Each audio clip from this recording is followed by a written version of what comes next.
묵상하심으로 11월 13일 금요일 새벽 기도회를 시작하겠습니다.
오늘 우리에게 주시는 하나님의 말씀은 역대하 10장 1절에서 19절 말씀입니다.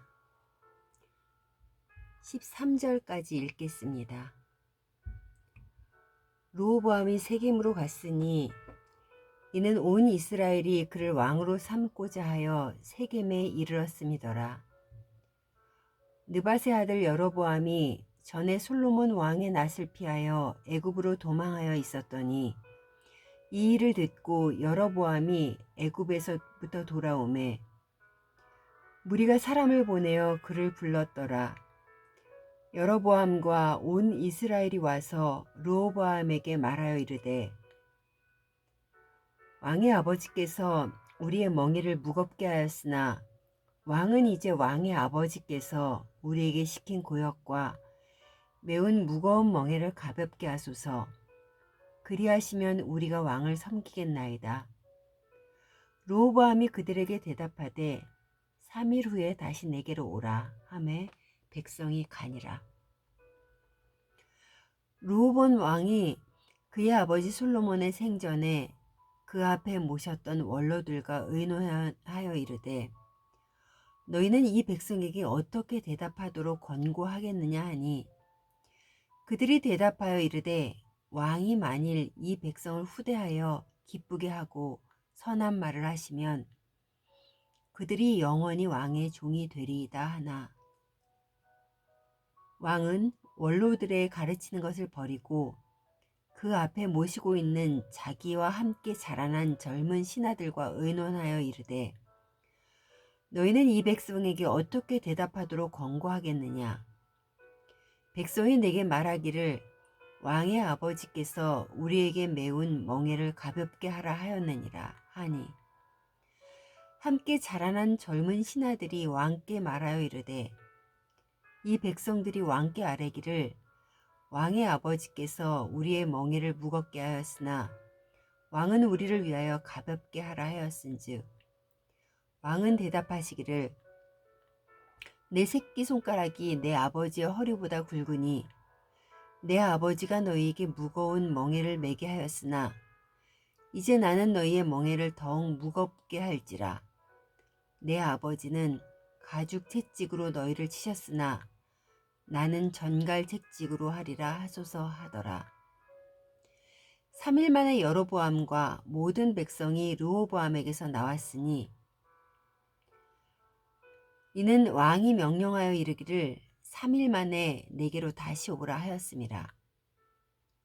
왕이 포악한 말로 대답할세 르호보암이 원로들의 가르침을 버리고 젊은 신하들의 가르침을 따라 그들에게 말하여 이르되 내 아버지는 너희의 멍에를 무겁게 하였으나 나는 더 무겁게 할지라. 내 아버지는 가죽 채찍으로 너희를 치셨으나 나는 전갈 채찍으로 치리라 하니라.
오늘 본문은 솔로몬 이후 나라가 분열되는 과정을 기록하고 있습니다.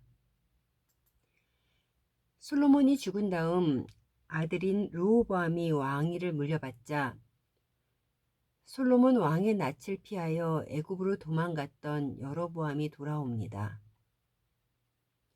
그리고 솔로몬의 통치에 불만을 가졌던 사람들과 함께 자신들의 요구사항을 새로운 왕인 르호보암에게 말합니다. 4절입니다. 왕의 아버지께서 우리의 멍에를 무겁게 하였으나 왕은 이제 왕의 아버지께서 우리에게 시킨 구역과 매운 무거운 멍에를 가볍게 하소서. 그리하시면 우리가 왕을 섬기겠나이다. 르호보암 왕은 이 말에 대해서 백성들에게 사흘 후에 다시 오라고 합니다. 르호보암에게는 조언자들이 참 많았습니다. 왜냐하면 솔로몬의 아들로서 이스라엘의 왕이 되었기 때문입니다. 그는 먼저 원로들의 말을 들어보지만 그들은 만일 이 백성을 후대하여 기쁘게 하고 선한 말을 하시면 그들이 영원히 왕의 종이 되리라 하는 원로들의 가르침은 버려버립니다. 그리고 젊은 신하들의 충고를 따릅니다. 젊은 신하들의 내 새끼손가락이 내 아버지의 허리보다 굵다는 아첨의 말에 솔깃했습니다. 아니, 원로들의 그런 말보다는 사실 젊은 신하들의 그러한 말을 더 듣고 싶었던 것입니다. 르호보암은 젊은 신하들의 말을 따라 대답을 합니다. 내 아버지는 너희의 멍에를 무겁게 하였으나 나는 더 무겁게 할지라.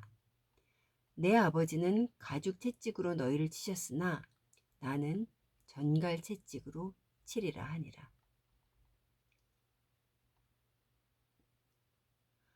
르호보암은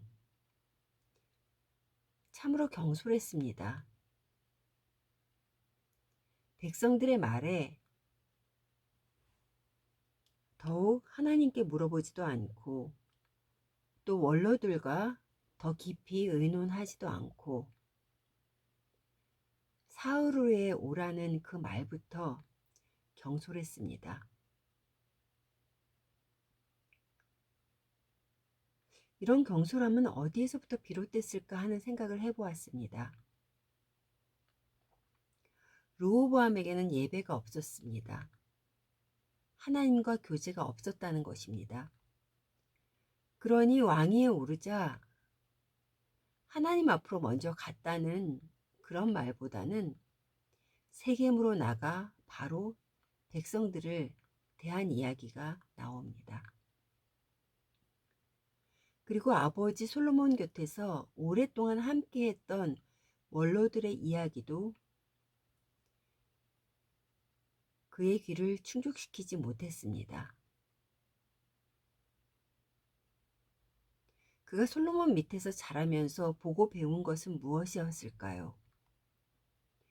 그는 태어나면서부터 호화로운 왕궁의 생활을 아버지 솔로몬과 함께 했습니다. 지금 말하자면 금수저라 할 수 있습니다. 부족하거나 아쉬운 것이 아무것도 없었을 것입니다.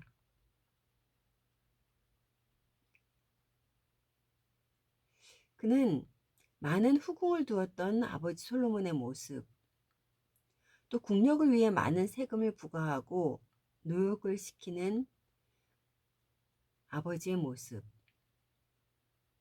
그리고 많은 나라에서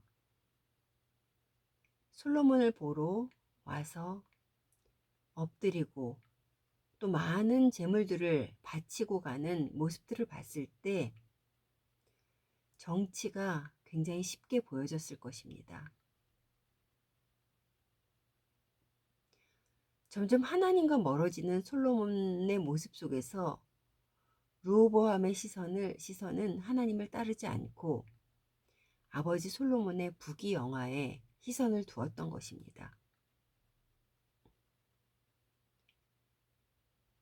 아버지가 했던 모든 것들이 굉장히 쉬워 보였기 때문에 그는 경솔한 행동을 왕위에 오른 처음부터 할 수가 있었던 것입니다. 하나님의 백성을 맡은 왕으로서의 책임감이 무엇인지도 모르는 준비가 되지 않은 왕이었던 것입니다. 그 결과 이스라엘은 남북으로 갈라졌습니다. 오늘 본문이 있는 역대기는, 또 요즘 저희가 묵상하고 있는 이 역대기는 바벨론 포로 이후에 이스라엘 백성들의 신앙 회복에 강조점을 두어서 기록했기 때문에 왕의 범죄를 자세히 기록하고 있지는 않습니다.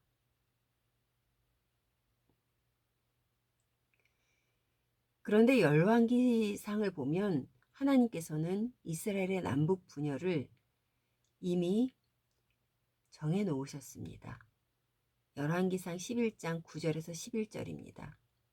솔로몬이 마음을 돌려 이스라엘의 하나님 여호와를 떠남으로 여호와께서 그에게 진노하시니라.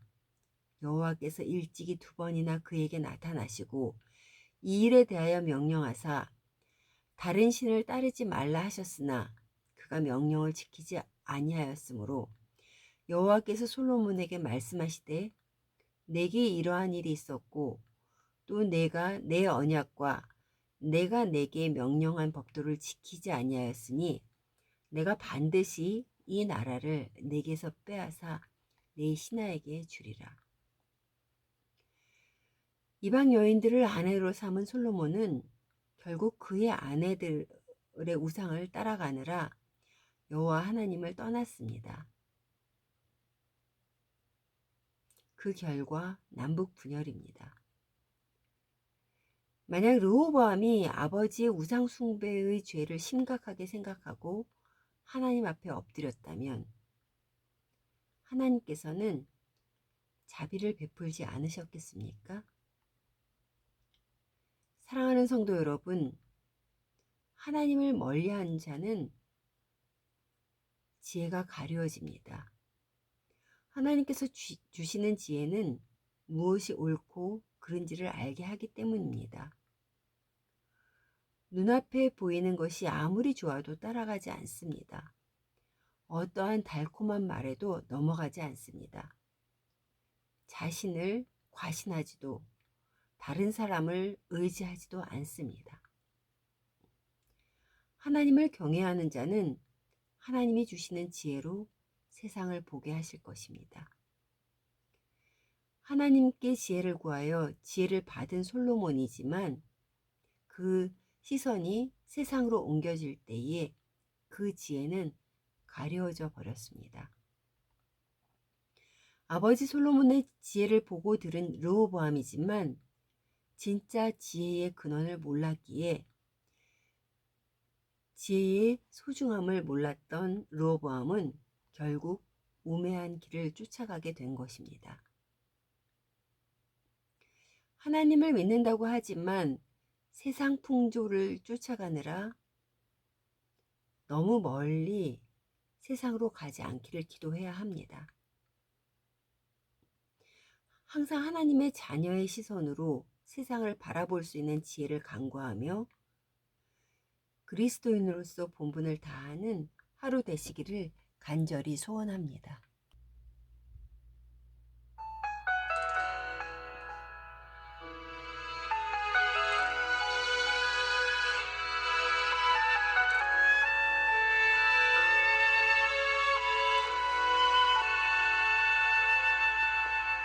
이 세상을 살아가는 동안에 나의 힘을 의지할 수 없으니 기도하고 낙심하지 말 것은 주께서 참 소망이 되심이라. 하나님의 꿈이 나의 비전이 되고 예수님의 성품이 나의 인격이 되고 성령님의 권능이 나의 능력이 되길 원하고 바라고 기도합니다.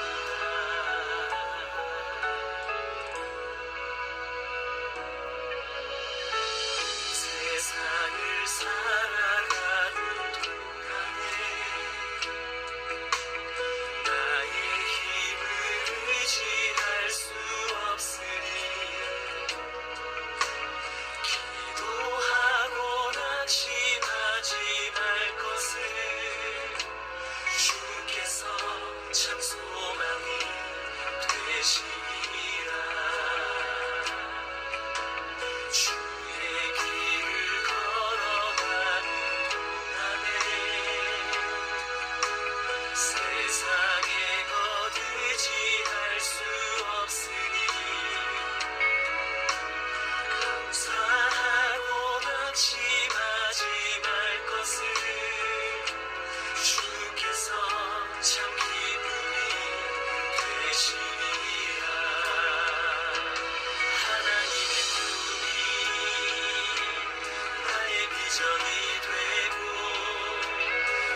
하나님의 꿈이